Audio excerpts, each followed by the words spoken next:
जय श्री कृष्णा। राधे राधे जी। आज की कथा में आप सभी भक्तों का हार्दिक स्वागत है। भगवान श्री कृष्ण और श्रीमती राधा रानी की कृपा सदैव आप और आपके समस्त परिवार पर बनी रहे। अब आप सुनने वाले हैं कार्तिक मास की कहानी। एक समुद्र के किनारे एक गांव में एक कृष्णाबाई नाम की बूढ़ी माता रहती थी। वह भगवान कृष्ण की परम भक्त थी और एक झोपड़ी में रहा करती थी। कृष्णाबाई का वास्तविक नाम था सुखिया, पर कृष्ण भक्ति के कारण इनका नाम गांव वालों ने कृष्णाबाई ही रख दिया था। घर घर में जाकर खाना बनाना और झाड़ू पोछा बर्तन करना ही इनका काम था। कृष्णाबाई रोज फूलों की माला बनाकर दोनों समय श्री कृष्ण जी को पहनाती और घंटों कान्हा से बातें करती थी। गांव के लोग यही सोचते थे कि बुढ़िया पागल है। एक रात भगवान श्री कृष्ण जी ने अपनी भक्त कृष्णाबाई से कहा कि कल बहुत बड़ा भूचाल आने वाला है, तुम ये गांव छोड़कर दूसरे गांव में चली जाओ। अब क्या था, मालिक का आदेश था। कृष्णाबाई ने अपना सामान इकट्ठा करना शुरू किया और गांव वालों को बताया कि कल सपने में कान्हा आए थे और कह रहे थे कि बहुत प्रलय होगा, गांव छोड़कर पास वाले गांव में चली जाओ। अब लोग कहाँ उस बूढ़ी पागल की बात मानने वाले थे। जो सुनता वही जोर जोर से ठहाके लगाता। इतने में बाई ने एक बैलगाड़ी मंगाई और अपने कान्हा की मूर्ति ली और सामान की गठरी बांधकर गाड़ी में बैठ गई और लोग उसकी मूर्खता पर हंसते रहे। बाई जाने लगी और अपने गांव की सीमा पार कर अगले गांव में प्रवेश करने ही वाली थी कि उसे कृष्ण की आवाज आई, अरे पगली, जा अपनी झोपड़ी में से वो सुई तो ले आ जिससे तू माला बनाकर मुझे पहनाती है। ये सुनकर माई बेचैन हो गई और तड़प गई कि मुझसे ये भारी भूल कैसे हो गई, अब मैं कान्हा की माला कैसे बनाऊंगी। उसने गाड़ी वाले को वहां रोका और बदहवास होकर अपने झोपड़ी की तरफ भागी। गांव वाले उसके पागलपन को देखते और खूब मजाक उड़ाते रहे। माई ने झोपड़ी के तिनकों में फंसी हुई सुई को निकाला और फिर पागलों की तरह दौड़ते हुए गाड़ी के पास आई। गाड़ी वाले ने कहा कि माई, तू इतनी परेशान क्यों है, कुछ होना नहीं है। माई ने कहा, अच्छा अब चल और जल्दी से अपने गांव की सीमा पार कर। गाड़ी वाले ने ठीक ऐसा ही किया। अरे ये क्या, जैसे ही सीमा पार हुई पूरा गांव ही समुद्र में समा गया, सब कुछ जलमग्न हो गया। गाड़ी वाला भी अटूट कृष्ण भक्त था। येन केन प्रकारेण भगवान ने उसकी भी रक्षा करने में कोई विलंब नहीं किया। इस कहानी से हमें ये शिक्षा मिलती है कि प्रभु जब अपने भक्त की मात्र एक सुई तक की चिंता करते हैं तो वो भक्त की रक्षा करने के लिए कितना चिंतित होते होंगे। जब तक उस भक्त की एक सुई उस गांव में थी पूरा गांव बचा था। इसलिए कहा जाता है, भरी बदरिया पाप की बरसन लगे अंगार, संत न होते जगत में जल जाता संसार। अर्थात अगर इस दुनिया में संत एवं अच्छे व्यक्ति न होते तो ये संसार तो कब का समाप्त हो गया होता। आज की ये कथा आपको कैसी लगी कमेंट बॉक्स में जरूर बताइएगा। और अब आप सुनेंगे कार्तिक मास का आज का अध्याय। ब्रह्मर्षि नारद जी के कहने पर यमराज ने यमदूतों को आज्ञा दी कि धनेश्वर को सारे नरकों के दर्शन कराए जाएं। यमराज की आज्ञा को शिरोधार्य करते हुए प्रेतपति धनेश्वर को नरकों के समीप ले गया और उसे दिखाते हुए कहने लगा, हे धनेश्वर, महान भय देने वाले इन नरकों की ओर दृष्टि डालो। इनमें पापी पुरुष सदैव दूतों द्वारा पकाए जाते हैं। ये देखो, यह तप्तवाचुक नामक नरक है जिसमें देह जलने के कारण पापी विलाप कर रहे हैं। जो मनुष्य भोजन के समय भूखों को भोजन नहीं देता वह बार बार इस नरक में डाले जाते हैं। वो प्राणी जो गुरु, अग्नि, ब्राह्मण, गौ, वेद और राजा इनको लात मारता है, उन्हें यह भयंकर नरक अतिशय पापों के करने पर मिलते हैं। आगे देखो, यह दूसरा नरक है जिसका नाम है अंधतामिश। इन पापियों को सुई की भांति मुख वाले तमोत नामक कीड़े काट रहे हैं। इस नरक में दूसरों का दिल दुखाने वाले पापी गिराए जाते हैं। यह तीसरा नरक है जिसका नाम क्रकेय है। इस नरक में पापियों को आरे से चीरा जाता है और यह नरक भी असीम त्रवण आदि भेदों से 6 प्रकार का होता है। इसमें स्त्री तथा पुत्रों के वियोग कराने वाले मनुष्यों को कड़ाही में पकाया जाता है। 2 प्रियजनों को दूर करने वाले मनुष्यों को असीमत्र नामक नरक में तलवार की धार से काटे जाते हैं और कुछ भेड़ियों के डर से भाग जाते हैं। अब अर्गल नामक यह चौथा नरक देखो। इसमें पापी विभिन्न प्रकार से चिल्लाते हुए इधर उधर भाग रहे हैं। यह नरक भी वध आदि भेदों के द्वारा 6 प्रकार का होता है। अब तुम यह 5वां नरक देखो। जिसका नाम कूट सालमली है। इसमें अंगारों की तरह कष्ट देने वाले बड़े बड़े कांटे लगे होते हैं और यह नरक भी यातना आदि भेदों के द्वारा 6 प्रकार का होता है। इस नरक में पर स्त्री गमन करने वाले मनुष्य डाले जाते हैं। अब तुम ये 6ठा नरक देखो। उल्वण नामक इस नरक में सिर नीचे करके पापियों को लटकाया जाता है। जो लोग भक्ष अभक्ष का विचार नहीं करते, दूसरों की निंदा और चुगली करते हैं, वे इस नरक में डाले जाते हैं। दुर्गंध भेद से ये नरक भी 6 प्रकार का होता है। यह 7वां नरक है, जिसका नाम कुंभीपाक है। यह अत्यंत भयंकर है और यह भी 6 प्रकार का है। इसमें महापातकी मनुष्यों को पकाया जाता है। इस नरक में सहस्त्रों वर्षों तक यातना भोगनी पड़ती है। यही रौरव नरक है। जो पाप इच्छा रहित किए जाते हैं वह सूखे, और जो पाप इच्छा पूर्वक किए जाते हैं वह पाप आर्द्र कहलाते हैं। मतलब जो पाप अनजाने में हो जाते हैं उन्हें सूखे पाप कहा जाता है, और जो पाप जानबूझकर किए जाते हैं उनको आर्द्र पाप कहा जाता है। और इस प्रकार से शुष्क और आर्द्र भेदों से ये पाप 2 प्रकार के होते हैं। इसके अलावा भी और अलग अलग प्रकार के 84 प्रकार के पाप होते हैं। पहला अपक्रीण, दूसरा पाडाकतेय, तीसरा मलिनीकरण, चौथा जाति भ्रंशकरण, 5वां उपाय, 6ठा अतिपाप और 7वां महापाप। ये 7 प्रकार के पातक हैं, और जो मनुष्य जैसा कर्म करता है उसे इन 7 नरकों में उसके पाप कर्मों के अनुसार पकाया जाता है। इस प्रकार से नरकों के दर्शन कराने के बाद धनेश्वर से यमदूतों ने कहा, हे धनेश्वर, चूंकि तुम्हें कार्तिक व्रत करने वाले प्रभु भक्तों का संसर्ग प्राप्त हुआ था, इससे पुण्य की वृद्धि हो जाने के कारण ये सभी पाप तुम्हारे लिए निश्चय ही नष्ट हो गए हैं। और इस प्रकार धनेश्वर को नरकों का दर्शन कराकर प्रेतराज उसे यक्षलोक में ले गए। वहां जाकर उसे वहां का राजा बना दिया गया, और वही धनेश्वर बाद में कुबेर का अनुचर धनक्षय के नाम से प्रसिद्ध हुआ। इसके बाद महर्षि विश्वामित्र ने उसके नाम पर तीर्थ भी बनाया था। कार्तिक मास का व्रत महाफल देने वाला है। इसके समतुल्य अन्य कोई दूसरा पुण्यकर्म नहीं है। जो भी मनुष्य इस व्रत को करता है तथा व्रत करने वाले का दर्शन करता है, उसे मोक्ष की प्राप्ति होती है। इसमें कोई संशय नहीं है। भगवान श्री हरि विष्णु को जगत का पालनहार कहा जाता है, क्योंकि भगवान श्री हरि विष्णु जगत के प्रत्येक जीव का पालन करते हैं। फिर चाहे वो मनुष्य हो, पेड़ पौधे हो या फिर पशु पक्षी हो, सभी प्रकार के चर अचर जीवों का पालन भगवान श्री हरि विष्णु ही करते हैं। और इसी प्रकार से भगवान श्री हरि विष्णु की भक्ति मनुष्य भी करते हैं। इसके अलावा कई प्रकार के पशु पक्षी और जीवों में भी भगवान श्री हरि विष्णु की भक्ति देखी गई है, जो कि भगवान के भक्त हैं। और भगवान श्री हरि विष्णु की कृपा जिसे प्राप्त हो जाती है, फिर उसके सभी कष्ट स्वतः ही समाप्त हो जाते हैं। इसी प्रकार की एक कथा है एक मोर की, जो भगवान श्री हरि विष्णु का अनन्य भक्त था। और ये कहानी है कनकपुर गांव की। कनकपुर गांव में भगवान विष्णु का एक प्राचीन मंदिर था। उस मंदिर के आगे एक बहुत ही सुंदर और काफ़ी बड़ा बगीचा था। वहीं एक छोटी सी कुटिया में बगीचे का माली भी रहा करता था, अपनी पत्नी के साथ। माली का नाम जीतो था और उसकी पत्नी का नाम था रामा। जीतो सारे दिन बाग की देखभाल करता, पेड़ों को पानी देता, और रामा घर का काम करती थी। और घर का काम समाप्त होने के बाद कभी वो अपनी कुटिया में तो कभी मंदिर में जाकर भगवान विष्णु के भजन गाया करती थी।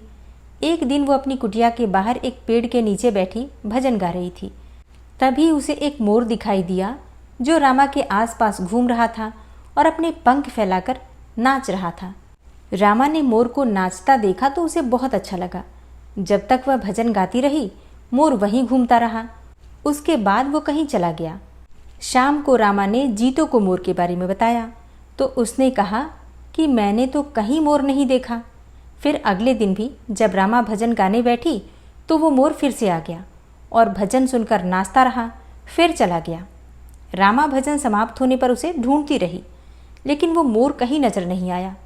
अगले दिन रामा मंदिर गई और मंदिर के पुजारी से मोर के बारे में पूछा। पुजारी ने कहा, बेटी, मैंने तो कोई मोर नहीं देखा, हो सकता है पास के जंगल से आ गया हो। तब रामा ने कहा, लेकिन बाबा, मैं जब भजन गाती हूँ वो तभी आता है, और जैसे ही भजन पूरा हो जाता है वो फिर से चला जाता है, और उसके बाद वो कहीं नज़र ही नहीं आता। तब पुजारी बाबा ने कहा कि बेटी, वो कोई साधु या संत होगा जिसका जन्म मोर के रूप में हुआ है, और वो जब भी भगवान श्री विष्णु के भजन सुनता है तो झूमने लगता है। पुजारी बाबा की बात सुनकर रामा चुप हो गई। अब इसी तरह कुछ दिन और बीत गए। वो मोर हर दिन भजन सुनने आने लगा था। फिर एक दिन रामा ने जीतू से कहा कि वो मोर हर दिन भजन सुनने आता है, मुझे कुछ समझ नहीं आ रहा। तब जीतू ने कहा, अरे बाघ है, पक्षी है, उड़ते उड़ते आ जाते हैं, ऐसे ही मोर भी आ जाता होगा। तुझे लगता है वो तेरा भजन सुनने आता है, पर हो सकता है वो खाने की तलाश में आता हो। अब वैसे तो जीतू की बात सुनकर रामा चुप हो गई, लेकिन उसके मन में ये बात कहीं न कहीं घर कर गई थी कि आखिर ये मोर है कौन। फिर अगले दिन जब वो मोर आया तो रामा ने बीच में ही भजन गाना बंद कर दिया और मोर के सामने जाकर बैठ गई। उसे देखकर मोर जाने लगा। तब रामा ने कहा, हे पक्षीराज मयूर, तुम साधारण मयूर नहीं हो, मैं तुम्हारे बारे में जानना चाहती हूँ कि तुम कौन हो। अब रामा की ये बात सुनकर मोर रोने लगा। उसने इंसान की आवाज़ में कहा, माता, मैं पिछले जन्म में एक शिकारी था। जंगल से मोर पकड़कर उनके पंख निकालकर बाजार में बेचा करता था। एक बार जंगल में मैंने एक मोर पकड़ा। उसके पंख निकालने के कारण वो घायल हो गया और मरने लगा। तब उसने मुझसे कहा, हे दुष्ट शिकारी, तूने धन के लालच में न जाने कितने मोरों को मारा होगा। हमारे पंख निकालने के कारण जो हमें कष्ट होता है वो तू कभी नहीं समझ सकता। इसलिए मैं तुझे श्राप देता हूँ कि अगले जन्म में तू मोर बने और तुझे भी इसी प्रकार का कष्ट हो। रामा को ये बात बताते बताते वो मोर रोने लगा। तब रामा ने पूछा, तुमने जो किया उसकी सज़ा तो तुम्हें मिल रही है, लेकिन तुम इंसान की तरह कैसे बोल लेते हो और इस श्राप से तुम्हें मुक्ति कैसे मिल सकती है, सो मुझे बताओ। तब उस मोर ने कहा कि आज जब कोई मेरे पंख निकालता है तो मुझे बहुत दर्द होता है, लेकिन इन कष्टों को सहते हुए जब से मेरा जन्म हुआ है तब से मैंने भगवान श्री हरि विष्णु के नाम का जप शुरू कर दिया। इस जाप के कारण मेरे कष्ट काफ़ी कम हो गए। आपको भजन गाता देखकर मेरा मन नाचने को बेचैन हो जाता है। भगवान श्री हरि विष्णु की मुझ पर बहुत कृपा है, मैं कभी भी अपना रूप बदल सकता हूँ। अब ये कहकर वो सुंदर लड़के के रूप में प्रकट हो गया। उसे देखकर रामा बहुत खुश होती है और पूछती है कि तुम किसी और को क्यों नहीं दिखाई देते। तब मोर रूपी लड़के ने कहा, मैं इंसान के रूप में रहता हूँ, किंतु जब कोई श्री हरि विष्णु के नाम का गुणगान करता है तो मैं अपने को रोक नहीं पाता और फिर मैं मोर के रूप में नाचने लगता हूँ। तब रामा ने आगे पूछा, तुम्हें इस श्राप से कैसे मुक्ति मिल सकती है, क्या मैं तुम्हारी कोई मदद कर सकती हूँ। तब मोर ने कहा, माता, ये बहुत कठिन है। यदि आप अपने पति के साथ 1 सप्ताह तक बिना अन्न और जल ग्रहण किए यज्ञ का अनुष्ठान करें और मुझे पुत्र के रूप में पाने की कामना करें तो भगवान विष्णु की कृपा से मुझे मोर के जन्म से मुक्ति मिल जाएगी और मैं आपको पुत्र के रूप में प्राप्त हो जाऊंगा। अब तो रामा ने शाम को ये बात जीतो को बताई। जीतो ने मंदिर के पुजारी से बात की और यज्ञ का अनुष्ठान किया। 7 दिन लगातार यज्ञ चलता रहा। 7वें दिन यज्ञ की अंतिम आहुति के साथ मोर ने अपने प्राण त्याग दिए और 9 महीने बाद रामा के गर्भ से एक तेजस्वी बालक के रूप में जन्म लिया। भगवान विष्णु अपने भक्तों की हर समय रक्षा करते हैं और अपने भक्तों के सभी कष्टों को दूर भी करते हैं और कई बार अपने भक्तों की परीक्षा भी लेते हैं और कभी कभी अपने भक्तों से विनोद भी कर लेते हैं। इसी प्रकार की एक सत्य कथा है भगवान श्री कृष्ण के परम भक्त श्री सूरदास जी की और भगवान श्री राम के परम भक्त श्री तुलसीदास जी की। ये एक सत्य कथा है। ये घटना है संवत 1616 की। तो संवत 1616 में जब श्री तुलसीदास जी कामदगिरी पर्वत के पास निवास कर रहे थे, तब श्री गोकुलनाथ जी की प्रेरणा से श्री सूरदास जी उनके पास आए। उन्होंने अपना सूरसागर ग्रंथ दिखाया और 2 पद गाकर भी सुनाए। तुलसीदास जी ने पुस्तक उठाकर हृदय से लगा ली और भगवान श्री कृष्ण की बड़ी महिमा गाई। श्री सूरदास जी अनन्य कृष्ण भक्त थे और तुलसीदास जी अनन्य राम भक्त। दोनों अपने अपने प्रभु के गुणगान खूब करते थे। दोनों अपने अपने प्रभु के एक से बढ़कर एक पद सुना रहे थे। भगवान के सभी नामों का एक सा महात्म्य है, परंतु कभी कभी संत और भगवान के बीच में विनोद हो जाता है। दोनों ही संत अपने अपने प्रभु के नाम का महात्म्य बताने लगे कि राम बड़े और एक कहते थे कि कृष्ण बड़े।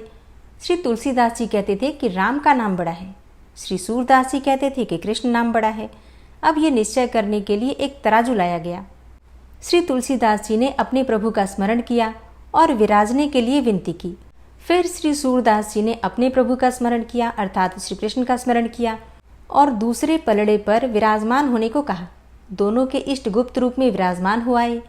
एक पलड़े पर भगवान श्री कृष्ण और एक पलड़े पर भगवान श्री राम। अब श्री तुलसीदास जी वाला पलड़ा भारी हो गया। अब तो श्री सूरदास जी को बड़ा दुख हुआ। वे कहने लगे कि बेकार में ही श्री कृष्ण के चक्कर में पड़ गए। इसने तो हमारी नाक कटवा दी। अब तो हम इसका भजन कभी नहीं करेंगे। सूरदास जी ने पद गाना छोड़ दिया तो श्रीनाथ जी से रहा नहीं गया। अब श्रीनाथ जी सूरदास जी के सामने आए और उन्हें मनाने लगे।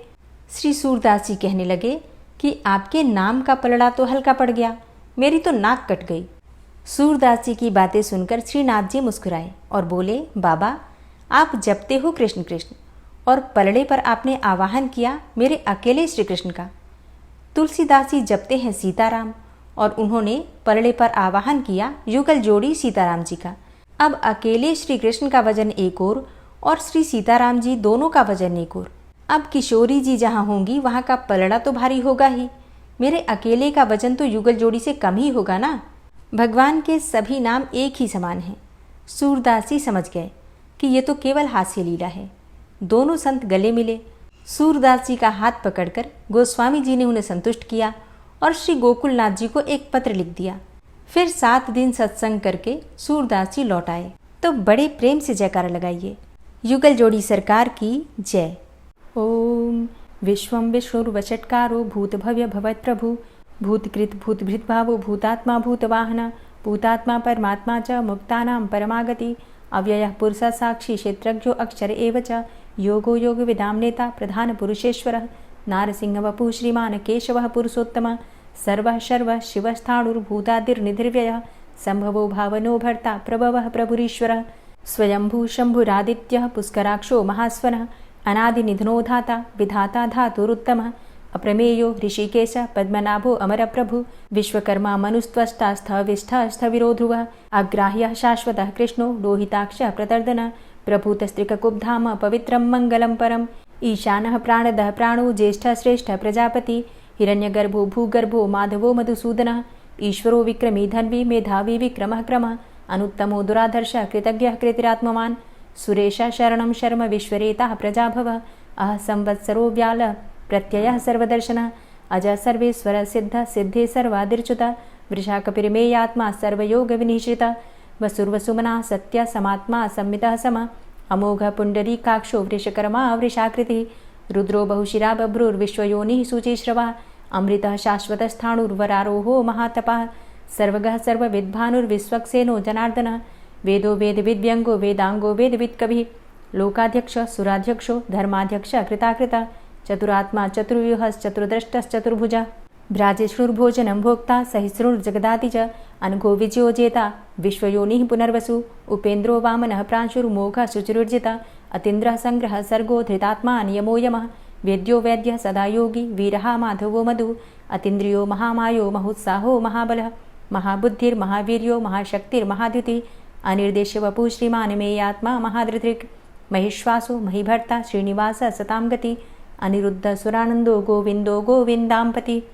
मरीचिर्दमनो हंस सुपर्णो भुजगोत्तम हिरण्यनाभ सुतपा पद्मनाभ प्रजापति अमृत्यु सर्वदिक्सिंह संधाता संधिमान स्थिर अजो दूर्मर्षण शास्ता विश्रुतात्मा सुरारिहा गुरुर्गुर्तमो धाम सत्य सत्य पराक्रम निमिषो अनिमिषो श्रग्वी वाचस्पति रुदारधि अग्रणिर्ग्रामणी श्रीमान न्यायो नेता समीरण सहस्रमूर्धा विश्वात्मा सहस्राक्ष सहस्रपात आवर्तनो निवृत्तात्मा संवृतः संप्रमर्दन अह संवर्तको वह निर्निलोधरणीधरः सुप्रसादः प्रसन्नात्मा विश्वदृग् विशुभुग् विभु सत्कर्ता सत्कृतः साधु जहनुर्नारायणो नरः असंख्येयो अप्रमेयात्मा विशिष्टशिष्टकृच्छुवि सिद्धार्थ सिद्धसंकल्प सिद्धिदः सिद्धिसाधनः वृषाहि वृषभो विष्णुर्विष्पर्वा वृषोदरः वर्धनो वर्धमानश्च विविक्तः श्रुतिसागरः सुभुजो दूर्धरो वाग्मी महेन्द्रो वसुदो वसु नैकरूपो बृहद्रूप शिपिविष्टः प्रकाशनः ओजस्तेजो द्युतिधरः प्रकाशात्मा प्रतापनः रिद्धस्पष्टाक्षरो मन्त्रश्चन्द्रांशुर्भास्करदुतिः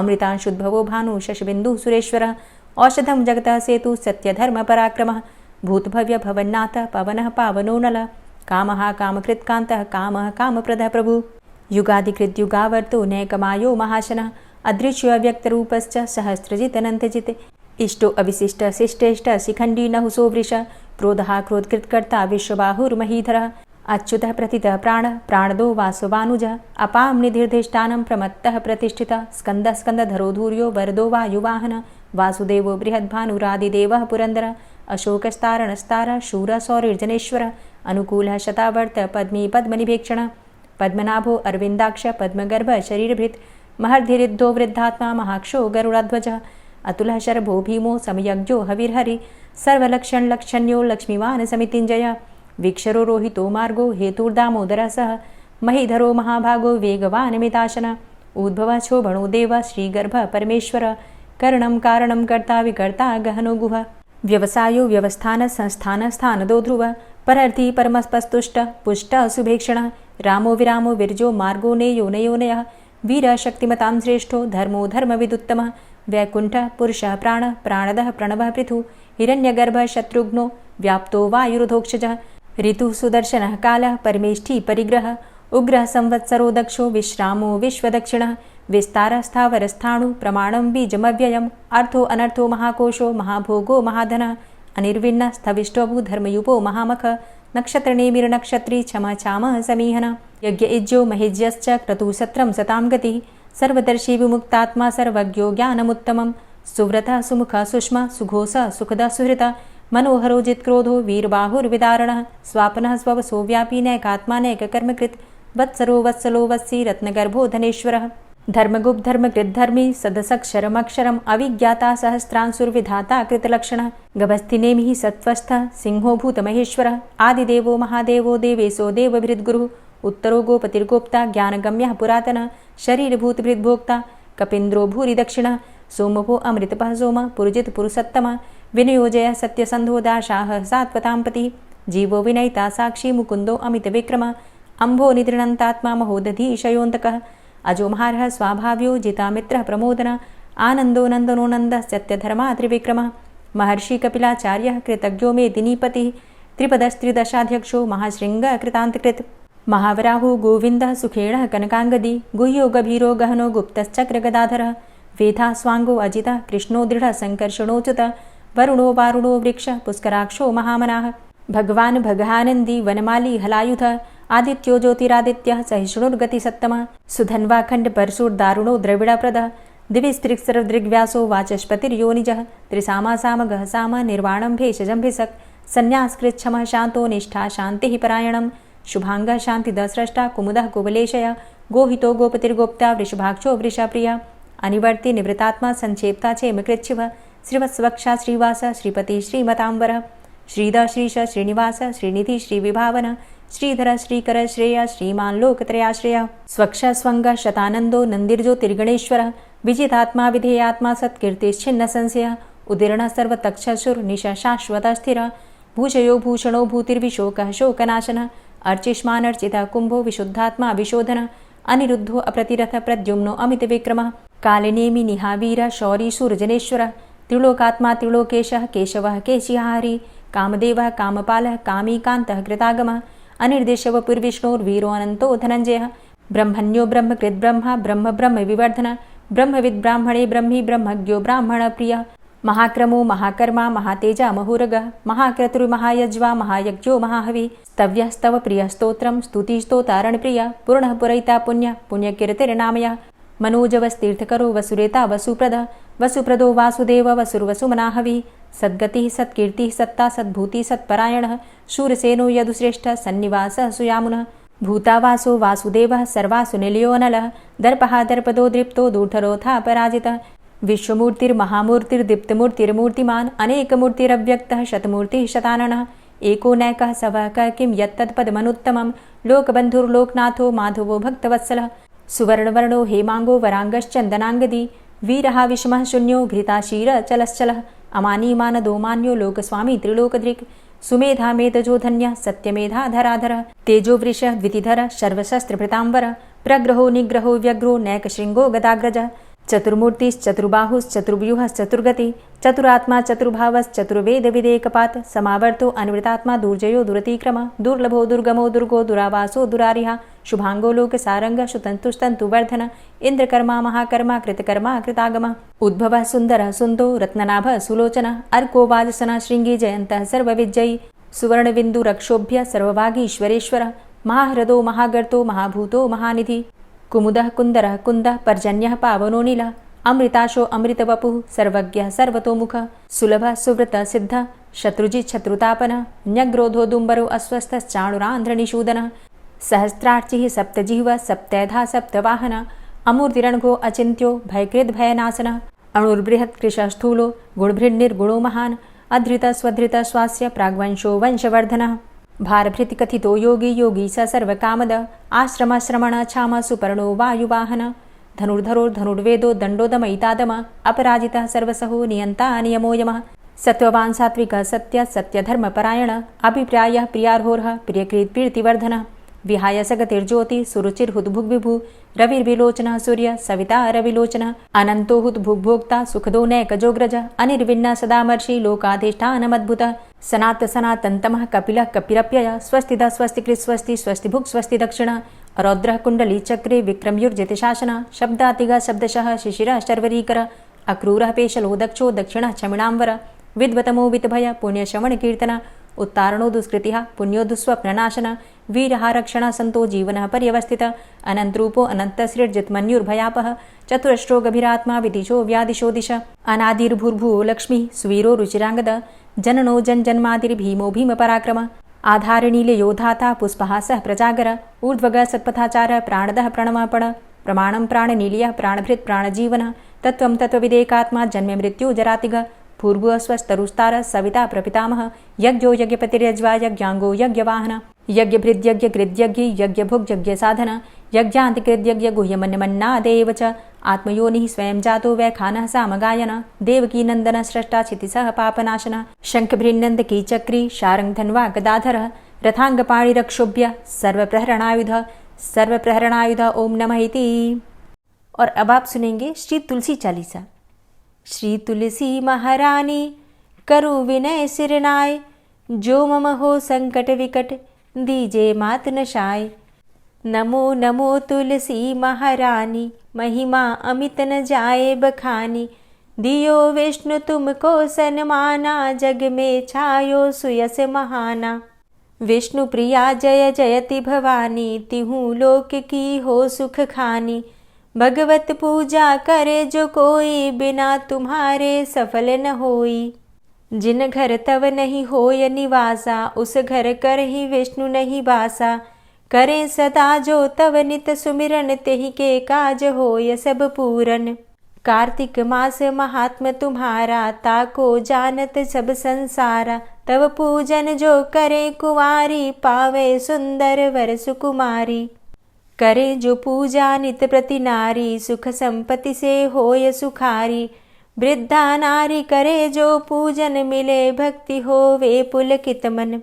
श्रद्धा से पूजे जो कोई भवनिधि से तर जावे सोई। कथा भागवत यज्ञ करावे तुम बिन नहीं सफलता पावे। छायो तब प्रताप जग भारी ध्यावत तुम्हीं सकल चित धारी। तुम्ही मात यंत्रन तंत्रन में सकल काज सिद्धि होवे क्षण में। औषधि रूप आप हो माता सब जग में तव यश विख्याता। देव ऋषि मुनि और तपधारी करत सदा तव जय जयकारी। वेद पुराणन तव यश गाया महिमा अगम पार नहीं पाया। नमो नमो जय जय सुख कारणि नमो नमो जय दुख निवारणी। नमो नमो सुख संपत्ति देनी नमो नमो अघ काटन चेनी। नमो नमो भक्तन दुख हरणी नमो नमो दुष्टन मद छेनी। नमो नमो भव पार उतारणी नमो नमो परलोक सुधारणी। नमो नमो निज भक्त उबारणी नमो नमो जन काज सवारणी। नमो नमो जय कुमति नशावनी नमो नमो सब सुख उपजावनी। जयति जयति जय तुलसी माई ध्याऊं तुमको शीश नवाई। निज जन जानि मोहि अपनाओ, बिगड़े कारज आप बनाओ। करूं विनय मैं मात तुम्हारी, पूर्ण आशा करहु हमारी। शरण चरण कर जोरी मनाऊं, निश दिन तेरे ही गुण गाऊं। करहु मात अब मो पर दाया, निर्मल होए सकल मम काया। मांगू मातु यही बर दीजे, सकल मनोरथ पूर्ण कीजे। जानू नहीं कछु नेम आचारा, क्षमहु मातु अपराध हमारा। 12 मास करे जो पूजा, तासम जग में और नहीं दूजा।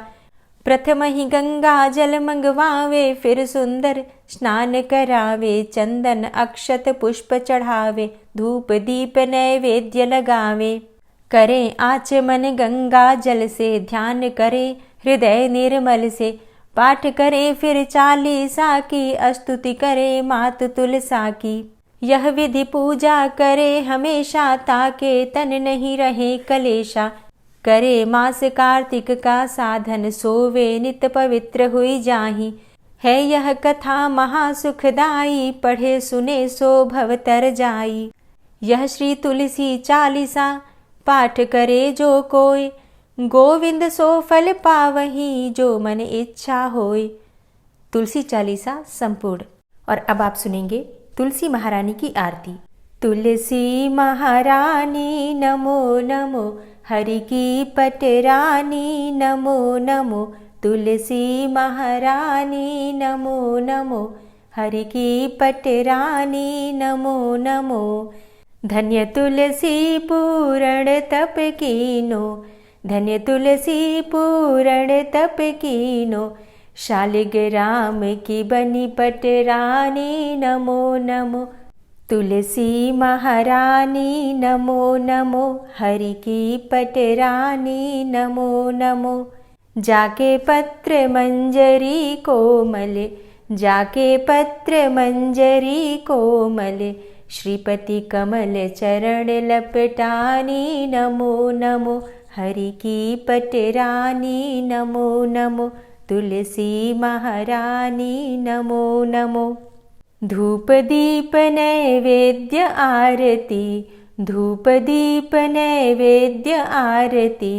पुष्पन की वर्षा बरसानी नमो नमो, हरि की पटरानी नमो नमो। तुलसा महारानी नमो नमो। 56 भोग 36 व्यंजन, 56 भोग 36 व्यंजन। बिन तुलसा हरि एक न मानी नमो नमो। तुलसी महारानी नमो नमो, हरि की पटरानी नमो नमो। सभी सखी मैया तेरो यश गावे, सभी सखी मैया तेरो यश गावे। भक्ति दान दीजे महारानी नमो नमो। तुलसा महारानी नमो नमो, हरि की पटरानी नमो नमो। नमो नमो तुलसा महारानी, नमो नमो तुलसी महारानी। तुलसी महारानी नमो नमो, हरि की पटरानी नमो नमो। तुलसी महारानी नमो नमो, हरि की पटरानी नमो नमो। प्रेम से बोलिए तुलसी मैया की जय।